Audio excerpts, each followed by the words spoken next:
Hey, greetings everyone. Colonel Alan West, Senior Fellow at the Media Research Center. I really hope that and pray that everyone had an incredibly great and happy Thanksgiving, that you had all the turkey and fixings that you wanted. We had a great time up in West Virginia with our oldest daughter and gave her fried turkey and fried ham, which is two of her favorites.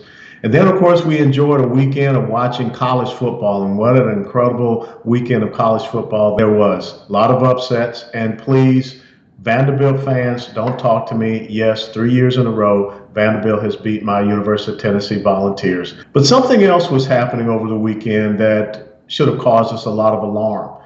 Because as we were enjoying college football or eating leftovers of turkey, ham, and fixings, our United States Border Patrol agents were doing what they're called to do, guarding the sovereignty of these great United States of America, making sure that we continue to have a constitutional republic. And those nice, kind migrants that everyone keeps telling us about, well, they decided to storm our border. They threw rocks, they threw bottles, they assaulted our Border Patrol agents. And of course, they responded in the means by which they should, with a non-lethal means, which was tear gas and trying to disperse the crowd. But the thing that we have to ask ourselves first and foremost is the United States of America still a sovereign nation? And who are these people that believe that we are not? When we continue to have folks within the United States of America, even elected officials who are declaring sanctuary states and sanctuary cities, they are saying that our rule of law does not matter. When we are having people that are storming our sovereign borders, they are saying that the existence of the United States of America does not matter to them.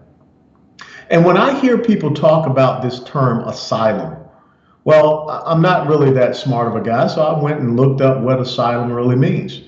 An asylum means that a nation provides protection to people who are being politically oppressed. That doesn't mean that you come here to the United States of America because you don't like your own country. But how odd it is that people are saying that they're coming to America and they want asylum here in America, but yet they're carrying the flags of the nations that they're saying oppresses them and they want to leave. See, saying that you want to flee away from gangs or drugs and things of that nature, that's not really a reason for asylum. I can tell you a really good reason for asylum, which was when the Assyrians, the Chaldeans, and the Yazidis, all of those people who were being oppressed, all of those people that were being slaughtered by ISIS, were seeking for asylum in the United States of America.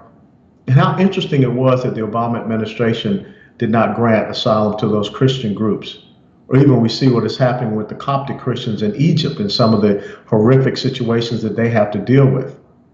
But not wanting to be in your country is not a reason for asylum. And understand that the United States of America is a very generous country, a very benevolent people we are.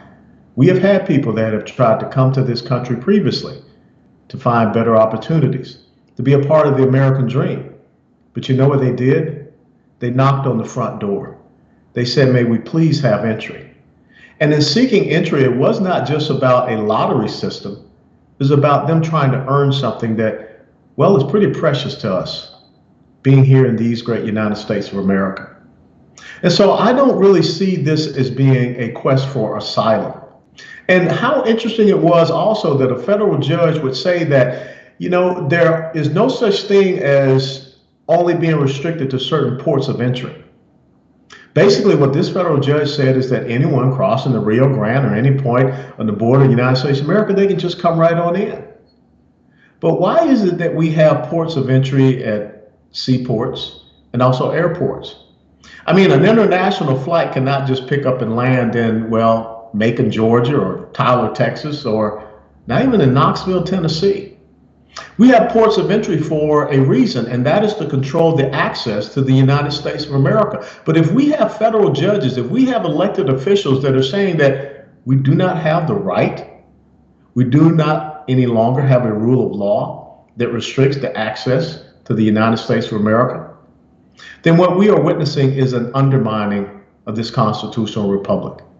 And what we saw this past weekend shows that there are people that are fomenting this type of action, this type of illegal behavior. We cannot continue to exist as a nation if we have people that think that we should not have borders, that our borders should be open. We cannot exist as a nation if people don't believe in our rule of law.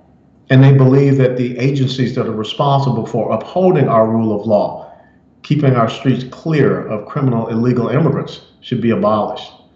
We cannot exist as a nation when you have people such as the mayor of Chicago, Rahm Emanuel, who is more so concerned about providing sanctuary to people there illegally than taking care and providing safety and security to the American citizens, the citizens of Chicago, who are rightfully under the protection of the law. We have an interesting challenge that we have in the United States of America. Because if we do not correct this, if we do not understand that our very existence as a sovereign nation is at stake, then how many future Thanksgivings will there be? How many celebrations will there be of an America? We do want people to come here and be a part of who we are in this great nation. But all we ask is that you knock on the front door and you allow us to assess and welcome you in the right and proper way. There is such a thing as legal immigration, and the opposite to it is illegal immigration. And asylum is not just seeking to enter into this country, going through another country that has offered you asylum, but just picking and choosing where you want to be because it's just where you like to be. And please, if you really are being oppressed from your country of origin, then explain to me why you're waving and carrying its flag.